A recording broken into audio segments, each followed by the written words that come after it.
संपूर्ण राज्याचं आणि सहकार क्षेत्राचं लक्ष लागून राहिलेल्या आणि बहुचर्चित अशा माळेगाव सहकारी साखर कारखान्याच्या निवडणुकीचा निकाल बुधवारी रात्री जाहीर झाला।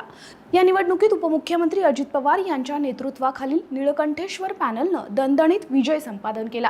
निळकंठेश्वर पॅनलनं 21 पैकी 20 जागा जिंकत शरद पवारांचे बळीराजा पॅनल आणि चंद्रराव तावरेंचं रंजन तावरेंच्या पॅनलचा सुपडा साफ केला। अजित पवार हे राज्याचे उपमुख्यमंत्री आणि अर्थमंत्री असल्यानं त्यांच्या दिमतीला प्रचंड मोठी यंत्रणा होती।